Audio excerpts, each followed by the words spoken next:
What doesn't get measured does not get improved. And that's just a fact.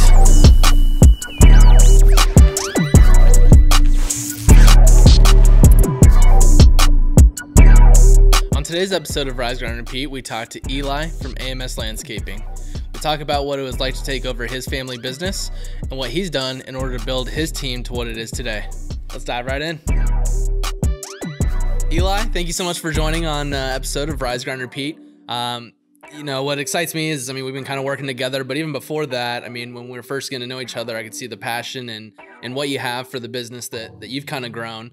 Also, multi-generation business, which is really cool to see it get passed through generation to generation. And so would love to hear just the story on how it all started, how you became part of it. And so I guess to kind of kick it off, I'd love for you to introduce yourself and kind of how you got started on the entrepreneurial path. My name is Eli Hall. Obviously, we own AMS Landscaping. It was my grandfather's business. Actually started out as Champy Lawn Service in 1969. Moved here from Santa Barbara, like so many people from California, just came here to for the cost of living. And I think there was like a quake in '68. My grandma was like, "We're out." So he came here with a pocket full of cash, and he was a farmer. He owned 20 acres in Santa Barbara, and he actually farmed it. And so when he moved here, it was just his natural instinct to do something in the agricultural field. So he just started a yard service and did it for forever. It was just a one truck operation. A lot of my family had worked in it. My cousins, we had all kind of worked in it. And, it was just a one truck operation. He never really was trying to expand it. He was fine with his lifestyle of where he worked 6 days a week forever. Like He hardly had any days off. It's just that work ethic. He's an old school Italian guy, grew up very in that, and he was a farmer. He was used to working every day, so it wasn't a big deal to him. It was a break. Yeah. Take an extra day off. Yeah, exactly.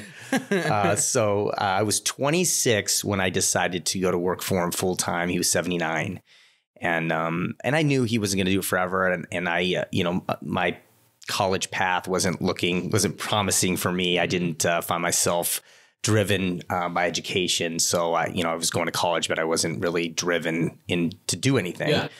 And I thought, well, nobody was interested in my grandfather's business, so maybe I'll do that. And so I worked for him for a few years. He ended up passing away in March of '99. And he worked up to 4 weeks up to his death. He was just like, he was, he got diagnosed of terminal cancer, and 4 weeks later, he was just gone. And so I was 26 when I took it over, actually 99. I just knew, I was going to be able to own this business. Yeah. All I was given was the truck, the equipment, and the accounts. Did not get a bank account, didn't get anything, which, fair enough. My aunts and uncles, they got their fair share of stuff. And I was grateful to just be able to have the business. And basically, I was the business. It's not like we had any technology at all. In fact, a year before, I finally started writing things down. My grandfather had everything in his mind. That's like tough. What people owed him, the schedule, everything was up in his head. And I'm like, how did he do that? He was in his 80s, is still doing it.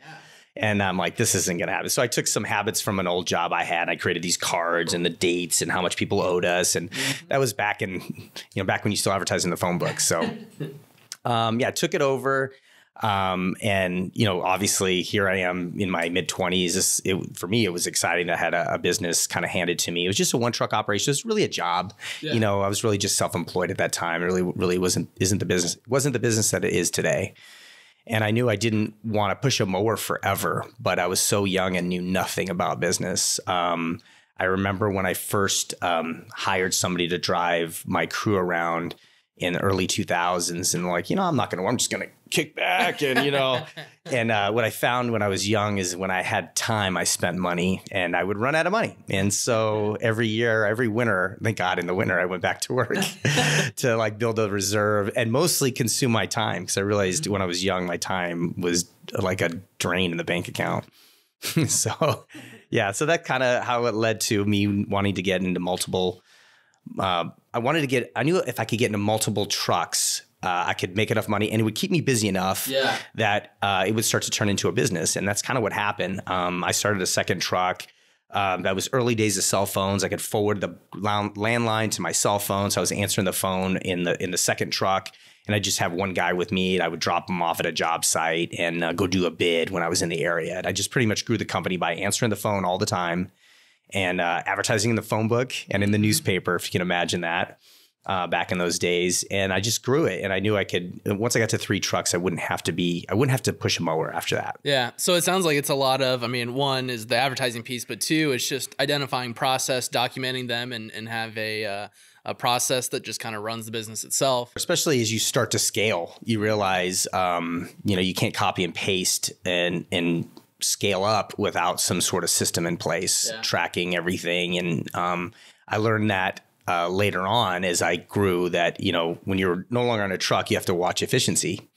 And if you're not careful, if you don't know what it takes to do a certain size property at a certain cost, what your hourly rates are. So I would start tracking. I didn't know it at the time, but it was my labor efficiency ratio. I track it now as an LER. But back then I was just like, I can only spend so much on labor for every dollar that I make, which is basically labor efficiency. How do you figure that out? I just, if my crew made if my crew earned $600 in a day, this was back in the day when 600 actually was decent income from a crew.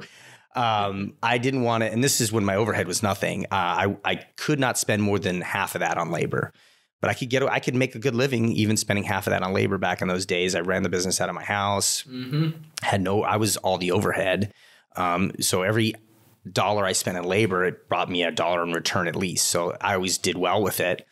And of course, as I grew and my overhead got larger, so did my LER.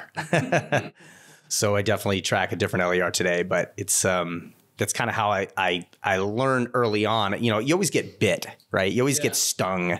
When something happens, you learn from it. I always tell people when you touch a hot pan on a stove, never to touch it again. In business, that's all that's happening all the time with just different aspects in business. So what was the process that you took to get all these processes documented? And are you at a point to where someone can just pick up, a document, whatever it is, and know exactly how to do it? Because we're kind of running through that now. And that's something we're putting a lot of focus on is what does the onboarding process look like? How often do we have meetings, all that type of stuff, so that it's like, if I were to get hit by a bus, the company could still operate. And right now it wouldn't be able to, but so we're kind of trying to figure it out. How were you able to? We definitely have systems in place. At different places, I record Loom videos for certain roles. And I'm still working on this too. It's a journey. It's always a working progress. I tell people, if you think everything's got to be perfect all the time, you're never going to get anything done. And forever, I wouldn't do training because I was just like, the thought of all the things that I have to write down for training seems so overwhelming. But when I finally just kicked myself in the butt and did it, I realized, you only really need to start with the things. Like I painted a picture of my busiest day, and I thought, okay, I'm super busy and I lose my office person. I don't have time to train them. What do I want to say in a Loom video, describing kind of what the roles are on how to answer a phone? And it started there. And I realized quickly, because we had all these different verticals of how we made money. Yeah. And I realized, oh my gosh, this is going to be awful. Like if they want sprinkler repair, go down this path. If they wanted installation, go down this path. But there's like 10 forks down that road. And so I realized I'm like, if I'm busy, I'm not going to take on anything other than what we're really good at. And I started my training around that. And so 99% of what we do is landscape cleanups and landscape maintenance. So if we're busy, if I lose my head girl in the middle of season, I am not going to take on any sprinkler repair if that's all it is. If you call and you're like, I got to clean up and I want some maintenance. Oh, and I have a broken sprinkler all day long. We can take care of that. But if you're like just calling for sprinkler repair, here's a referral. If you're calling, you need pavers or something of this other stuff where maybe there's times of the seasons we get slow. We'll take on stuff that we don't normally take on. But all our training and processes are around peak season when we're absolutely the busiest, because that's what matters. And that's what's scalable. The other stuff, if you chase too many rabbits, you don't get any of them, right? If you chase two. So that's been our philosophy with training, and it's been really, really impactful for us. So is it a lot of Loom videos? Like you just have a library of different videos, or is it like scripts? It started there, and it was really with the urgent stuff. The Loom video I did for onboarding, our landscaper team role for if you're just a regular laborer on the landscaping crew, which is really the foreman role, and just elaborated for the foreman. But we actually have everyone go through it because, the whole goal is to get everyone to an upgraded position where they're moving up in the company anyway. So, but we want everyone on the same page when they're on the truck. And it starts there. And then we have, I use Google Drive like crazy. I have everything on the cloud. I can't stress that enough. So we have a lot of the, processes documented there. What I like about Loom, though, is you can send that link to somebody and it tells you get an email that they see, that they viewed it. And then we have some qualifying questions we ask to make sure that they've seen it. We have qualifying questions when we're interviewing people to make sure that they really know what they're saying, or they really worked in the industry, that sort of thing. So that's kind of how we track it. And we put it in different places. And we have an incredible CRM too for running our business. And what's the CRM that you guys use? Yeah, so it's called Service Autopilot. And I cannot say enough about this software. It's all cloud-based. I originally, for years, was using a software called Clip. And it was you had to have access to my desktop computer to access it. And we printed route sheets and we did it for 10 years. It was a great system. But like the crew would write down their arrival time, their departure time, then they would turn in their route sheets at the end of the day. That was their time card. And we would enter all this data. We had all this data entry. And now with Service Autopilot, they just use their smartphone and they check in at a job, check out, and all the notes are there, explaining what's, included in the service. And if there's extras, if somebody calls us, like calls the office right now and the crew's scheduled to be there in a couple hours, they can say, there's this bush on the left side of the driveway I really want trimmed.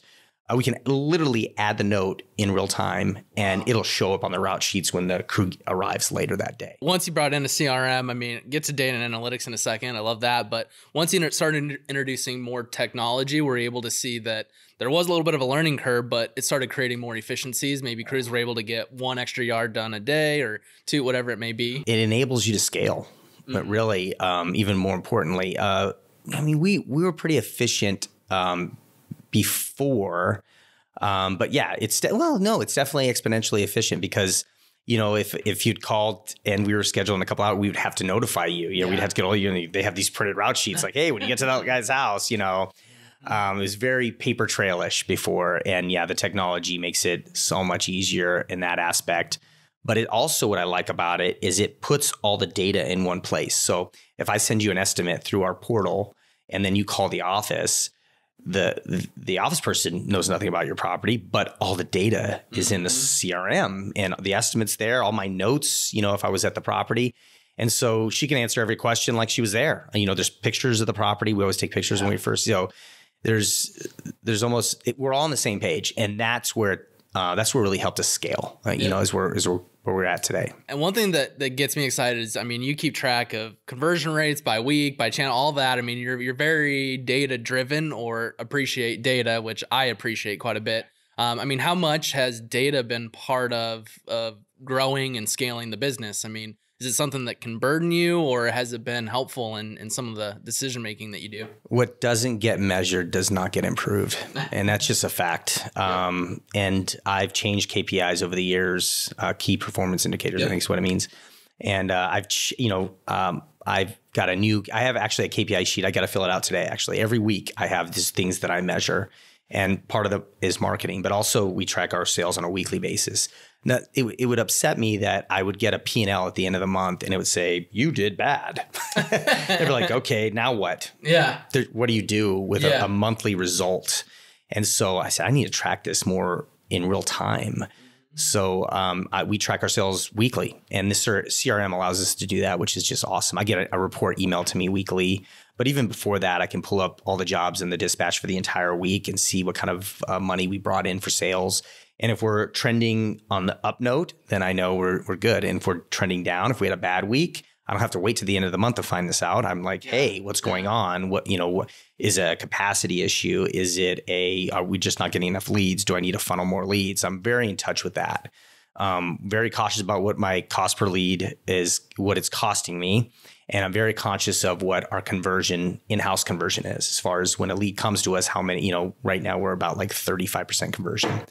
And so I measure that number weekly because I want to see the difference from week to week. Because if something's changing, red flag, you need to always be, you can't run a business without KPIs. Yeah. I just don't know how else you would do it. Yeah, things could be happening and you wouldn't even know it. It'd be right underneath your nose. Yeah. And it could be 3 weeks where it's like, man, if I would have just changed that one thing, that negative could have been in the black. Yeah. And it's a difference between owing money and actually having money in the bank account. Yeah. I mean, we've been speaking weekly now as far as regarding marketing, and just being able to just tweak little things at a time and knowing where we stand week to week has been so impactful. I mean, I've been so grateful for that. Yeah. And, it's not perfect, but we're there, and I got to tell you that, that means so much. You can't measure what you're not reviewing. Yeah. And here we are reviewing it every week going, okay, let's tweak this. Let's play with that. Let's try this. Let's do that. And, anybody in any good communication in any business, communication, holy cow. I mean, I've grown my whole business on communication. Yeah. Contractors in all industries pretty much have a bad rap about not answering the phone. That, and we try to break all those, whatever people would call them, just the things that have been conditioned in people's mind, like, oh, you got to leave a voicemail. No, if we can't answer our phone, we have an answering service that picks up during business hours. I do not want it going to voicemail. I'm paying for a lead on AdWords or Facebook, and it goes to voicemail. You might as well throw it in the trash. The conversion rate on that goes way down once. Yeah. Garbage. And you see that stuff as you're more out of the weeds. So that's where the KPIs really come in handy, and you're not in the day-to-day dealing with putting out fires here and there, back to systems. And, we have systems of how we handle complaints. I don't even hear about complaints anymore. It's all managed. There's a system that, we automate everything, and it'll get to me if it gets bad. I mean, hey, at the end of the day, if it gets really bad, I'll whatever it takes, our reputation's worth more than any dollar amount, that's what insurance is for. If somebody has some really bad, costly issue that something happened, and, let's submit it to insurance. I would rather not be in business if I can't provide a valuable service. I can be helpful and valuable to people. I don't want to be in the marketplace. Yeah. Why? The last thing you want is a bad reputation. Yeah. And that's the only thing that'll get you through anything. And that's, I think, what got me excited when we first met at the Starbucks is, you could hear that. It's like you're either in business to make money or bring value, and then the money will come. But definitely have that passion for bringing value to the marketplace. And how has that open communication done in terms of just repeat business, reviews? You have tons of 5-star reviews. It seems like people are more willing to share the good experience because it's like a known thing that, like, if I try and reach out, I'm just going to get nowhere. That was a battle I dealt with early. Well, not early. Early, I was really good at it. I answered every call. You couldn't put anything over me. I could take care of anybody. I made it right, and the buck stopped with me. But you can't scale that way. You can't grow. And I had definitely had some bumpy dirt roads we went down because of bad hires and bad situations. I can't always be on every job site, and now I can't answer the phone. If I answer the phone, I wouldn't be able to be here. I wouldn't be able to look at big picture things and, decide where to spend marketing, where to, do this or that. And if you're in the weeds of things, and I understand there's a control aspect of it, because I talk to a lot of entrepreneurs about this. They just have trouble letting go of certain things, especially Yelp. Yelp has got this, you get addicted to it. And I am addicted to Yelp, where I just want to respond immediately, I want to earn those 5-star reviews, and I've earned so many of them.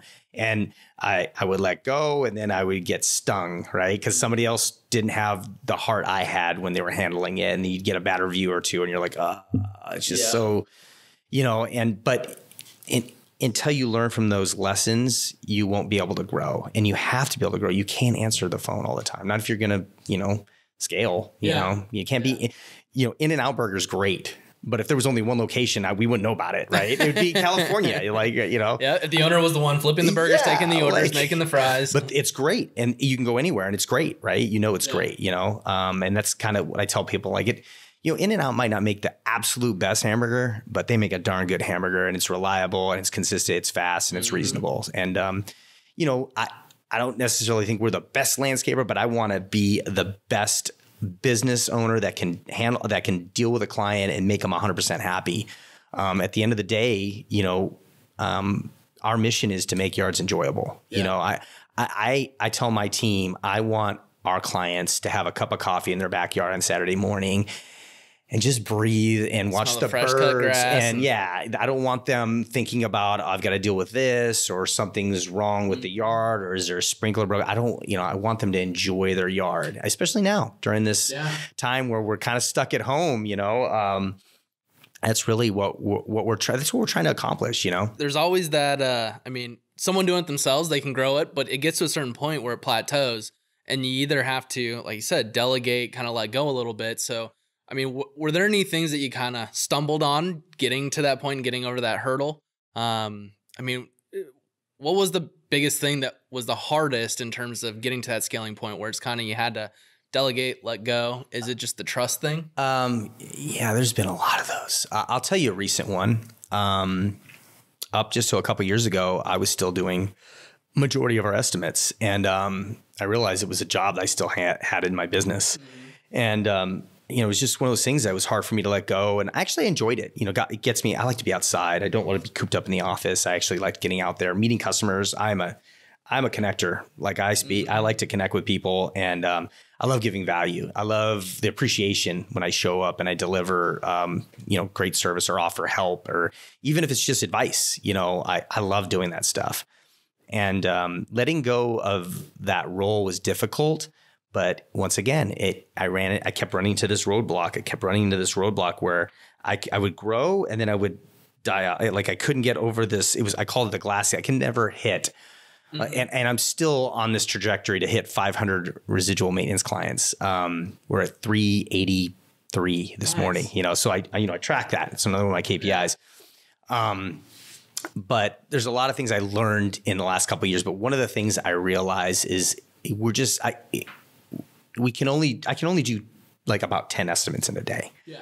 So that's great. But if I'm ever going to hit 1,000 customers, there's just no way. Like what ends up happening is I can do only so many estimates. I can bring in so many leads, and we're very stuck in this bottleneck. And what I realized is we're never going to get past a certain level if I can't somehow automate or systemize the bid process. Either I got to build a system and hire people to do it, or I got to simplify it and automate it to a way so we don't have to be on site. And that's really what's paid off. And what we did is we went through all our existing client base and we pulled up all the lot sizes on Zillow, and we started realizing, okay, this lot size, we charge this lot size. It's like, why are we going out to these properties? Let's just give them the price over the phone. Call us. We'll give you a price over the phone. You email us. We'll send you a bid right away. We even had like ballpark prices for what cleanups. If you have a 9,000 square foot lot, we had a ballpark price of what the average cost was for a lot that size, and, instead of us like getting to your property and going, it's going to be this much, and like, oh my gosh, that's, like I can at least let them know, listen, our average cleanup for this size is maybe it's $300, if they're like, well, that doesn't sound so bad. I need this place cleaned up. I actually thought maybe it might've been more, or that was close to what I was going to spend. Awesome. We'll go out there, confirm the price when we're on site, and just do the work. If we're in that realm, we'll just get it done. And if it's more, we'll call you and get approval at that point. And what we found is a lot of people were good with that, but more people were like, oh, I really like a more accurate price. I'm like, send us pictures, send us current pictures. And so they started sending, we get a lot of just people go out with their cell phones, snap some pictures and send it back, and we give them a confirmed price. And it's been great. And what I realized is we can do more than 10 bids in a day. So what does that mean? Now I was bringing in probably about 100 leads on average a month. And just between myself, and we had a couple crews that could do estimates too. So if, Chris was on this side of town already, like, go look at this house for me. You're in the area. This, she wants to clean up, whatever. And he would do the estimate and save me a little bit of time.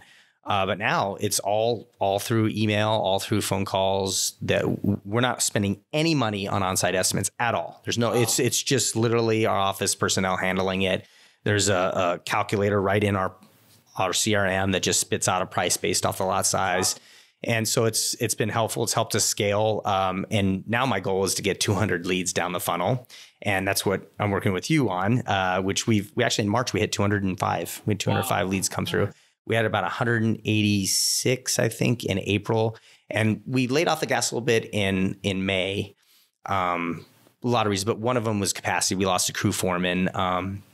So we needed to ramp that capacity back up before we really cranked up the ads. And we're really trying to fine tune the cost per conversion, right? So I can just hit the gas and then I can make my goal 300 leads down the funnel, right? Because now that the estimates are pretty much infinite, we can just get more office personnel to help us do those estimates, help us out in the office. Yeah. And have people appreciated that process a bit more, because then it's not like, oh, well, now I got to wait a couple hours to come out. I mean, has it been a rocky process trying to figure it out? You know, it was nerve-wracking in the beginning for us because it was new to us. I think customers, I just think they just, oh, this is the way you do it. You know, like before when you took a cab, you didn't think that you would ever pull up a smartphone and you'd see it. You know, we didn't know what Uber was till we had it. And then when we had it, you're like, why would we do it any other way? Right. So I feel like, I'm shocked. So I was probably converting closer to 40 to 50% on site estimates. Cause you know, you're in person, you know, you're presentable, that there's obviously value in that. And so we're closing at a lower, 30 to 35%, but I can fill the funnel. But you don't have the gas costs, you don't have the human costs, I mean, sure, the conversion rate is lower, but there's not as much cost to actually close a deal. And so overall, the margins, I'd assume, have gotten a little bit better. The margins, actually, ironically, the margins are all better. Because what we found when we went through our whole history of all our old clients and realized, wait a minute, some of these people are underpaying us. And then you go look at our budget times, like, oh my gosh, we're spending an hour at this property and she's only paying us for a half hour. Like, it's not right, So we definitely would work it out so that it was fair all the way across the board. So people, apples for apples. So if I was doing your yard and the neighbor's like, hey, I heard you're doing it for, Dustin's for this amount, I probably can honor that price because it had nothing to do with me and everything to do with your lot size.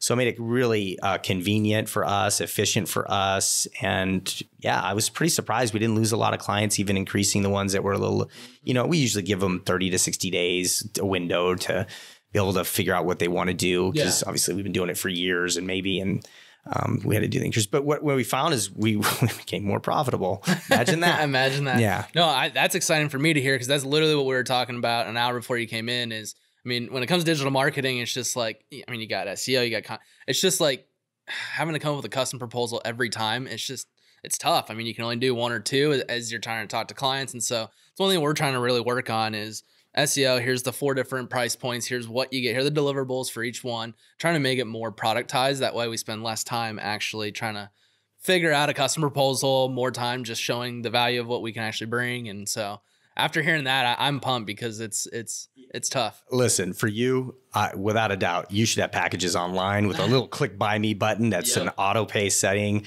Man, what I do with the market, what I know now about business, I've been doing business, running a business for over 20 years. And man, I have another entrepreneur friend. He goes, you should have these things that are just I forget the term he used. So they're just like, they're not, non-negotiables. I will never take a client on without a credit card up front. It's just a non-negotiable. it's going to be an auto pay type situation. And if I can build a system where everything's simple and there's package pricing and you go to the car wash and you have 4 packages to choose from, right? You get the basic wash, the mega wash, like that. Everything should be that simple.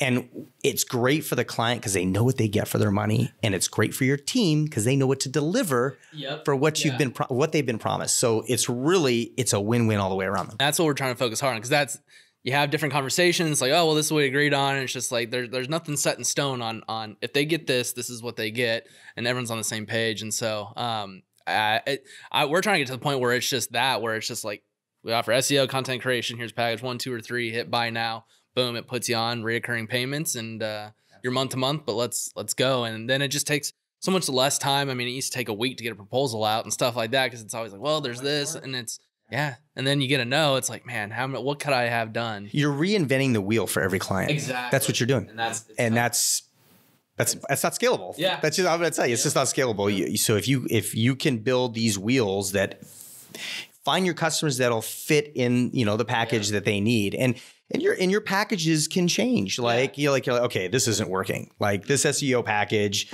we need to change it, or whatever it is. I always tell people, nothing's set in stone. You know, anything can be changed. And I'd assume that once you got your pricing going and all that, as you started seeing things come back in real time, I'm sure you adjusted pricing and all that. I mean, oh, absolutely. Is that an ongoing process typically? Yeah. Now we look at that at least once a year. We try to go through our client list and we try to see the jobs that we're not as efficient at or that we're not as profitable at, those,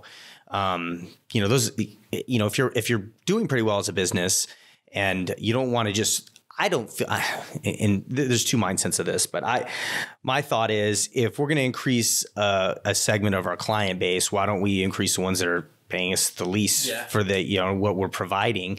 Because if we're going to lose one, I'd rather lose one of them than one that's we're profitable with. So, but I have a mentor of mine that ran a really large alarm system, like an ADP type, but it was different. And he sold it 5-6 years ago. And he said every 18 months, just right across the board, he did a really, it went from 2152 to 2205. It was insignificant, but across the board. And he had thousands of customers. I mean, you just do the math. Yeah. And people kind of get used to that. If you're not, it's fair. I mean, gas prices go up sometimes. I mean, cost of goods. Yeah. I mean, restaurant prices are going up. I just went to a restaurant the other day. I'm like, oh my gosh, the prices are just like flying off the handle. 3 months of revenue to make up for. Yeah. So, I mean, it happens. It's normal. And it's not like, if you're gluttonous with your price increases, it can be an issue. But, we found a client that went from every 2 weeks to every 4 weeks, and then went back to every 2 weeks, and we kept billing him for every 4 weeks. And so we didn't catch it for like a year. Dang. And so I'm like, oh my gosh, you're paying like the wrong rate. So I adjusted, and she was upset normally. I'm like, I'm sorry, but I'm not going to, basically it was doing her yard for half price. Yeah. I'm like, I'm not going to take food out of my kid's mouth to do your yard. Yeah. It's kind of, I mean, I don't say that, but that's kind of how I feel, At the end of the day, I love doing what we do. But we got to eat, we got to pay our bills, and we need a strong team, man. You cannot scale without a strong team, and you need to be able to compensate your team, and you want to make your team enjoy coming in. That's another thing. I hear so many stories about people that just have challenges with like building their team, and I've had mine, and I still do. We still run into our challenges, but there's just so much opportunity there. And one thing that I love, I mean, watching you on social and stuff like that, I mean, you go hiking, you're out doing a lot, as you mentioned, you're just a people person. How much has networking played in growing your business? So I did a lot of B&Is and LaTips and that type of, chamber. I'm just an outgoing person naturally. It's been helpful in the early days, but as you start to scale, you just find that marketing is really where the growth is. I mean, you don't get 10x growth going to a B&I meeting. Yeah. Maybe if you just start out, you get 10x growth, but not if you're at, $500,000, $1 million, $2 million in sales. You're not going to get 10 times growth going to a B&I meeting. So you really have to look at other avenues. I've got a friend of mine that just signed a deal with iHeartRadio. They're going to be running ads with John Jay and Rich on 104.7, which is awesome, but he's next level. He gets 200, 300 leads a month now, and he needs to go to that next level. So, and ironically, I met him in a B&I, so he was at B&I, but he's not going to get the growth he wants from that type of networking, although you make great connections. Connections are more than just about getting leads. I think building relationships. You and I met in a connection. There's so much more for me. Connecting is so much more than just. In fact, now I am actually in a networking meeting now, and I tell them what I do, but my ask is usually, let's do a video. I need some content this month on something related to landscaping and your industry. Let's do that. Because actually I enjoy making the videos. It's fun. I find it enjoyable. It's great about owning a business. You get to pick the things that you want to do, that you can do. Like if I love still doing bids, I would do them. Yeah. I mean, I didn't for a long time. I really did enjoy them, but I realized I was getting in my own way. But you get to pick the things that you're good at, that are fun. And if you're smart, the things that you don't like, you write down and you hire somebody to do them. Immediately. Yeah. Like if there's funds there, it should be spent on things that you're that are draining, right? You're going to be a better employer if you're happy. And most people are pretty happy if they've just got a job and they know what success looks like. They know what their tasks are, and they know what it looks like to get their job done. And people just want to feel fulfilled. Like they're a part of something, right? And they have to feed their family. They got bills to pay. But at the end of the day, if they don't feel fulfilled, they're not always happy. You're only as strong as your locker room. And it's just like, to your point, it's like if everyone feels like part of a team, you go out there and execute a lot better. You just win more games. And it's such a huge part of what we're trying to figure out how to grow and stuff like that. And so just being together as a team is a huge aspect of it. And as we kind of just wrap things up, I mean, you've done a lot you started early on. I mean, you've grown it from just yourself to having teams, creating process. I mean, you've done a lot. What is one piece of advice you have for maybe new entrepreneurs or people that are just starting off, trying to figure it out? New entrepreneurs, probably a different level. Just start tracking early. I meet one guy operations all the time, and I ask him, well, what are your daily sales? I'm like, daily sales? I'm like, well, track what do you make daily? That number is so important. If you know what you make on a good day, you know what a good day looks like, you start getting better at saying no. And it's hard early on to say no. So my early entrepreneurs, I, get a pad of paper and just write down your job and how much you made. The next job, how much you made. Next job, and so, Penny, some guys I have a handyman that I help out. He might do 2-3 jobs in a day. And, if he knows a good day, he makes $1,000. It's hard to look at somebody that's like, I want this new door installed. It's going to take you half a day, but they only want to pay you $200. You're like, I just made $1,000 yesterday. Why would I spend half my day for $200 here? You start to, we get as entrepreneurs, we stick our nose down and we just work, right? We're like, we can work our way through this, but you got to work smarter too. So from early adopters, I would tell them, somebody starting off, track your daily sales. It's so impactful. And then as you grow, you keep tracking, but you track weekly, monthly, obviously. And when you've got more of a business, when you got a team and you're doing pretty well, I cannot recommend it enough. This organization's changed my life. It's Entrepreneurs Organization. Is EO is what we all call it. And to be in the club, it's like basically a kind of a club where you're around your peers. You experience share. We're all type A. We're all successful businesses. EO, you have to make $1 million in sales or more. And so you're around your peers, people that are dealing with similar problems that you're dealing with. You have employees, you have payroll, you have issues, and we're all type A. So we're very, nobody's there going like, you should do this. It's more like, oh, I experienced that where I couldn't make payroll and I didn't know what to do. And well, this is what happened with me. And you tell your story and everyone gets value out of it. You're like, wow, like, holy cow. Some of the crazy stories you hear is amazing. And they've got a program that really changed my life before I was able to reach that milestone was the Accelerator program. So if you're making $250,000 in sales or more, you can go into, it's kind of like a school to get you into the larger level. And it's based around Rockefeller habits, the Verna Harnish's second book, Scaling Up. And they basically teach people day, execution day, sales, and strategy. So those are the 4 subject matters you deal with on a quarterly basis. You spend all day at a quarterly with 50 or 60 of entrepreneur peers at your level. And then you meet monthly with a accountability coach. And he basically just holds feet to your fire. You're around 4 or 5 of your peers that are your level. And there's one entrepreneur from EO that's doing above $1 million in sales. And basically he's been through all the experiences, right? So when everyone's telling their experience share and saying, this is where I'm challenged, this is what I'm dealing with, we're able, the entrepreneurs, the head guys usually share a lot, but it's impactful what goes on in that just peer to peer. Like there's so much value. And in fact, sometimes the younger entrepreneurs that are getting started are trying things that we, TikTok's big right now. Like I don't know anyone doing it right now that's in this group, but you're always surprised. Like you'll find somebody that's just using a new app or using something new that you can like, what?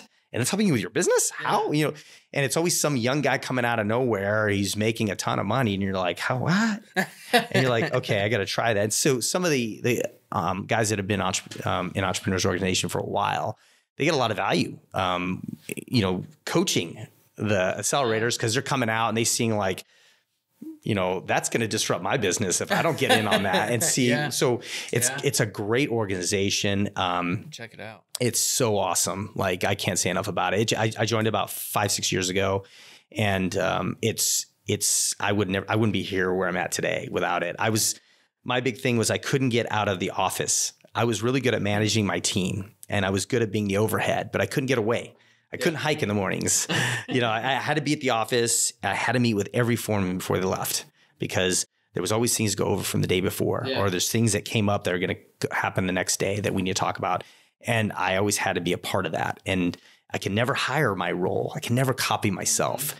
And so it was a really challenge. It was a big challenge for me.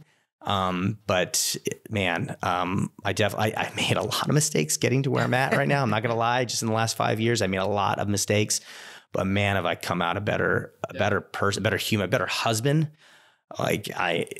It's amazing what it's done for me and my entire family. So can't say enough about it. There's just so much to be said about just passing knowledge. I mean, that's learn from others' experiences. I mean, that's part of the reason I started all this, was just to highlight what other people have done, what they've gone through, and just pass the knowledge. I mean, that's more knowledge you can suck up, the better decisions you can make, and come out less cut up. Why make a mistake some 10 other people have made already when they could be like, stop, wait a minute, we did this, it didn't work. We did this and it did work. Well, I'll go this way, right? So that's all it is. And it feels so good to be able to help somebody. It feels good for the entrepreneur. Obviously, the entrepreneur that's making the change feels great. And then what gives nothing but desire to give back the other way. Like, oh, well, what are you doing with your marketing? Oh, well, that's, hey, I can help there. So it's amazing how we're just there for one another, and how it's like it's turned into this family for me. It's definitely, I hang out with different people that didn't hang out with before. So I mean, that's where the process docs all come in, is trying to take a step back and not be the one that has to be the main focus of decision making, communicating, and all that. It's tough, but it's a big goal. And then that way I can do some more. I mean, I need to get back in the gym. I need to do a lot more stuff. Sure. I mean, I am. 4:30 in the morning to 10 at night on that computer. Just I know you answer my emails sometimes on the weekend. I think it's crazy. But I was there, so I get it. Like I'm being empathetic when I'm answering you that way. Like, stop answering my emails. It's out of empathy, because I know I was there, and I'm like, I just want the best for people. Cool. So have you heard of Trainual? Have you heard of that, sir? So Trainual is a huge company. I'll have to show it, explain to you, but it's basically you can build your whole training process on this online platform.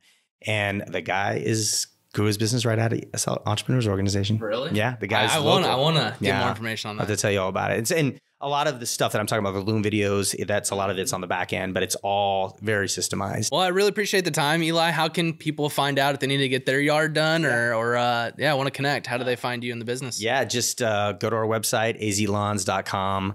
I love it if people could follow me online on Facebook at AMS Landscaping. Our YouTube page is huge. I love posting content there. That's also at AMS Landscaping. We do a lot of stuff on Instagram. My Instagram handle is azlawns. But we love giving DIY tips, do-it-yourself stuff, and just being helpful for people. And when they're ready, if they need some help, even if it's a one-time deal, would love to be able to help them out. Yeah, no, that's one thing I love about what you're posting as well. Is it's none of it is salesy. It's all do-it-yourself, and it's giving value, and you know that's just going to bring business your way for the people that, that sounds good. Thanks for giving me the keys. I just don't want to drive. Yes. Yeah. That's exactly right. It's really cool. Well, I really appreciate the time. Thanks, man. Thank you.